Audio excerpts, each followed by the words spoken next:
எல்லாருக்கும் வணக்கம். எல்லாம் எப்படி இருக்கீங்க? நல்லா இருக்கீங்களா? நல்லா இருப்பீங்கன்னு நினைக்கிறேங்க. நானும் நல்லா இருக்கேங்க. இன்றைக்கி வந்துங்க ஒரு கொய்யா இலையில தாங்க ஒரு டிப்ஸு தாங்க சொல்கிற போகிறேன். நிறையா பேருக்கெல்லாம் சுகர் தாங்க இருக்குது. சுகர் இருக்கீங்கெல்லாம் இது ஃபாலோ பண்ணிங்கன்னா சரியாயிருங்க. இது பாருங்கள், இந்த கொய்யா இலை பாருங்கள், இந்த மாதிரி தாங்க இருக்குது.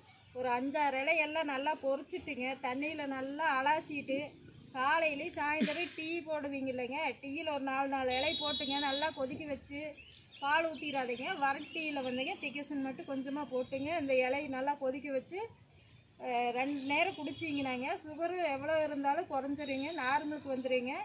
இதை ஒரு 3 நாள் பயன்படுத்தி பார்த்துட்டு போய் டெஸ்ட் எடுத்து பாருங்கள், அப்படி சுகர் குறைஞ்சிருங்க.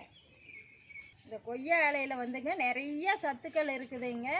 இந்த கொய்யா இலையை குடிச்சிங்கனாங்க டஸ்பன்சி, புரதம், பொட்டாசியம், சோடியம் இதெல்லாம் இருக்குங்க இதில் கொய்யா இலையிலைங்க. இன்னொன்று கேட்கணும், இந்த கொய்யா இலை வந்துங்க ஒரு 3 இலையோ 5 இலையோ எடுத்து நல்லா அலசிடுங்க. நல்லா அலசிட்டுங்க நைஸாக அரைச்சிங்க, தேனில் குழப்பி காலையில் வந்துங்க வெறும் வயிற்றில் சாப்பிடுங்க. இதையே சாப்பிட்டு வந்தீங்கன்னாங்க தேனில் குழப்பி சாப்பிட்டா கொலஸ்ட்ரால் வந்து குறையுங்க. இதனால் உடல் எடையும் குறையுங்க. இந்த கொய்யா இலை வந்துங்க ஃப்ரெஷ்ஷாக கிடச்சா ஃப்ரெஷ்ஷாக பொரிச்சுக்கோங்க. இல்லைனாங்க எடுத்து பொரிச்சிட்டு வந்து காய வச்சு பொடி பண்ணி வச்சுட்டிங்கன்னா டீ தூளுக்கு பதிலாக கொய்யா இலை இந்த இதை மட்டும் காய வச்சு பொடி மட்டும் போட்டுங்க, நாட்டு சக்கரை கொஞ்சமாக போட்டு குடிச்சிடுங்க. புத்துணர்ச்சியாக இருக்குங்க. கொய்யா இலையிலைங்க டீ போட்டு குடித்தா குடல் புண், வாய் புண், வயிற்று புண்ணு எல்லாமே சரியாக்கிடுங்க. இந்த கொய்யா இலைங்க வயிற்றுப்போக்கு இருக்கும்போதுங்க கஷாயமாகவே போட்டு குடிச்சிங்கனாங்க வயிற்றுப்போக்கு நிறுத்திடுங்க,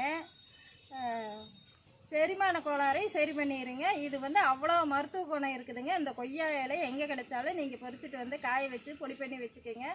இதை யூஸ் பண்ணி பாருங்கள், எல்லாருக்குமே பயனுள்ளதாக இருக்குங்க. இதையவே சாப்பிட்டுட்டு வந்தீங்கன்னாங்க உங்களுக்கு ரத்தத்தை வந்துங்க சரி பண்ணி கொடுத்துருங்க, சீராக்கிடுங்க. நீங்கள் இந்த வீடியோ வந்துங்க லைக் பண்ணுங்கள், இந்த வீடியோ பிடிச்சிருந்துங்கன்னா லைக் பண்ணுங்கள், ஷேர் பண்ணுங்கள், சப்ஸ்கிரைப் பண்ணுங்கள், பக்கத்தில் இருக்க பெல் பட்டனே ப்ரெஸ் பண்ணிடுங்க, எல்லாருக்கும் ஷேர் பண்ணி விடுங்க. நன்றி.